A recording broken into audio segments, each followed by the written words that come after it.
told that with most groups, they reward digging for the actor and the director and possibly the audience as well.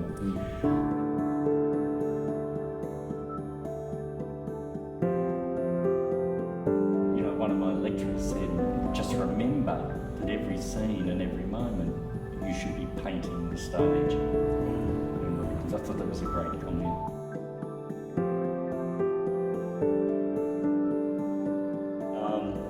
So I worked in visual theatre for a while, and also during my course for the early days of theatre and education. And so that all sort of amalgamated into forming a theatre and education team at Arena Theatre in '78. And that year I think I wrote 13 shows, which showed, but some of them were okay. So then after Arena, what happened then? After Arena, I taught for a couple of years and I lectured for a year and a half. Ended up at Rusden where I'd studied and lectured there for a year and a half. Formed a physical theatre company called Artisan, which performed in St Martin's Youth Arts Centre in Anthill. Returned from there and ended up in Ballarat with what became Barnstorm Theatre. And was that something that you began, Barnstorm, or was this a thing that you joined? Or it was there as a company called Force Company. It was formed in '79, and by the time I got there, there was one person in Force Company, and it was really in its last throes. And we got on really well and said, come on, let's try and get it back. And within a couple of years, the company was really going places. It was turning over a great deal of money per year in Ballarat. And along with other really great companies at that time, the theatre that was going to schools was pretty extraordinary. Unfortunately, it got a bad press after a while as being overly earnest and didactic and preachy. And certainly that occurred, but there was a lot of work that was far superior to that sort of notion. I'd be interested to talk to you about, with a specific reference to that youth angle, because it's my observation, and it's, I have to say, like it's informed, but it is relatively casual, as in I haven't worked in that sector a lot. But these days, the rules from the school, from the education authority about drugs and swearing and all the things that kids actually like to see and want to do, and certainly want to see in the theatre, are kind of banned, in the work, including, the famous Carol Churchill C-word ban in New South Wales with Top Girls, which is a big problem for people who are writing in that sector. I'm just wondering if you've got an opinion about that. Or the only thing I do know about art is that you can't cover it up, you can't wallpaper it, because it's going to keep coming through the cracks at you. So that sort of fundamentalism of trying to deny access will never work. I think of my generation when we were adolescents seeking the world and information about it, latched onto Catcher in the Rye, for example. It was banned at the time, but that's not going to stop you getting your hands on it. I didn't know Catcher in the Rye was banned. Yeah, it was banned for a long time in this country. Wow. Yeah. On what grounds? What was it? Is it masturbation or something like that? Yeah, sex maybe. Yeah. I guess it was youthful rebellion. Yeah. And this country at one point was very frightened of youthful rebellion. It's such a strange thing, isn't it? It's such an important book in most people's lives. Yeah, it is. And still so. Yeah. So, go for it, society, try and lock it down. It's just never going to work. And we know that from, countries with this great oppression taking place. And what about your perspective as a teacher in the classroom? It's mostly drama that you have taught or teach, yes. I assume? Yeah? Yes. Because I suppose my experience, I was a very big drama nerd. It's all I ever wanted to do. But I know that it was a very, sidelined subject at the schools I went to. Yeah. And what's been your experience with that? I guess I'm thinking, particularly as you were speaking, of a young fellow who's in our youth theatre classes down in Foster. And there's a boy who there's parental problems. I think Dad's no longer there. He's a very gentle kid. He's only in grade 4. He's a lost soul. He lives in his own imagination. And lo and behold, Annette and I end up in his classroom getting him to do things that is made for him. And so for that hour and a half once a week, he belongs. And there's always the sort of person you were at every school who's just waiting. You know, then they're looking around and that's not for me and that's not for me. And they get into a drama class and just embrace it. And suddenly you find your tribe. And that's what our company's called, is tribes. Yeah. So for me, I think I've said in some of our publicity, the tribes I've belonged to have been theatres and schools. Yeah. And what we do in schools is really interesting because I think it's very subversive. With people who were coming to me in my last school, which was a private college, and doing drama, I used to do levelling at the start of a class and say, how are you all? And score yourself out of 10 for how you're going. And inevitably there'd be a lot of them saying, well, I was a 6 because I've just come from maths, but I'm now a 9 because I'm going to do drama. Oh, wow.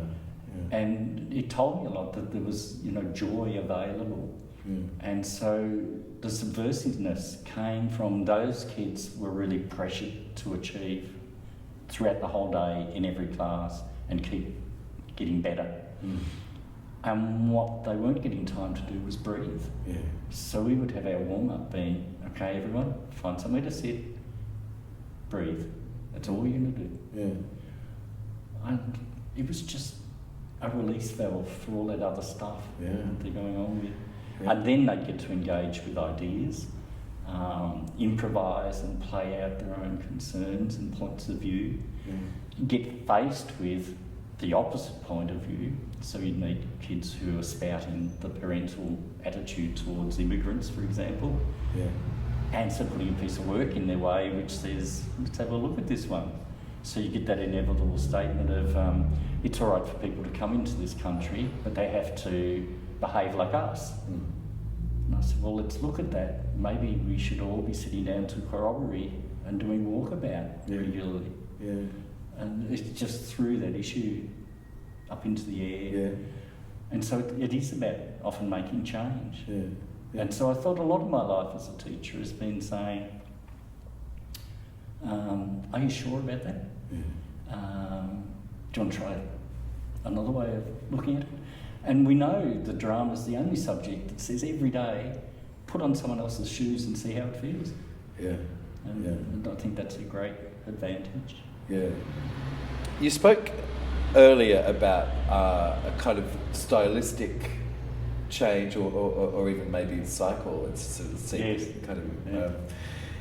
If you were to apply the same thing to content, so the sort of stuff that you started out writing about, and then the mid period in Barnstable and what you're writing about now, has that changed particularly, or has it changed the way it's expressed, or is it something that you can chart?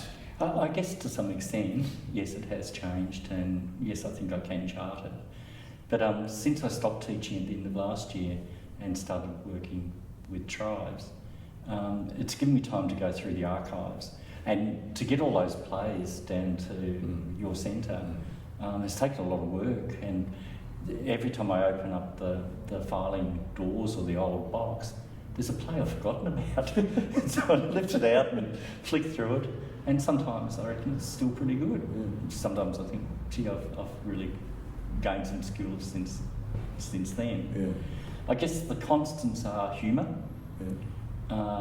certainly language that is more than just conversation, themes that move from the general to the universal, emotion, they're all driven by emotion. If you read them, just all of them hang on trying to make people in the audience feel. That's their common ground, and there's a sort of spirituality there if you want to go mining for that. That leads me to another question I'm always like to ask writers, which is this idea of you know, the piece is dreamed up and passionate and emotional and all those things that plays always are. And then they get put in the hands of other passionate and emotional people who all have equally strong and sometimes different opinions about thing. And by which, of course, I mean the work getting transformed by it being actually acted. Is that a process well, obviously you would enjoy it, otherwise you wouldn't have written as many places you have. But I guess beyond enjoying it, I guess I wonder if you can talk a little bit about what that process is for you as a writer, and what happens when you suddenly hear it embodied and shifted by other people's. Well, I guess if I go from my own perspective as a director, which is that it's not about me, other than I'm a collaborator on whatever work it is, that I'll honour the work, I'll question the work, and I'll be part of playing with it, and that it's a blueprint. I think as long as you're going in with integrity and it's not about your ego. I have had a work done, or a couple of works done by companies where they've changed things that have really torn at the integrity of the work. And one was a freewheeling adaptation of a play about old people, and my first discovery of what had happened was reading a newspaper article which slammed me as a writer because it was set in the circus, and it went for 50 minutes. The play was not set in a circus, and it went for 120 on paper. So something significant has happened there, and it's unfair. Other than that, I love going in and stuff of mine changing, and I expect it to. Have you ever had the experience with an actor bringing a kind of a performance to a role that you just had not predicted? That you, And was that exciting? Yeah, that's fantastic. I suppose, having done so much, the ego side of it was probably not all that big to begin with, and now it's even less so. So the buzz for me in teaching and in writing and watching theatre is when that light goes off over someone's head and they go, oh, I didn't know I could do that. Or I didn't know that was in there. Or that discovery moment. That's the buzz.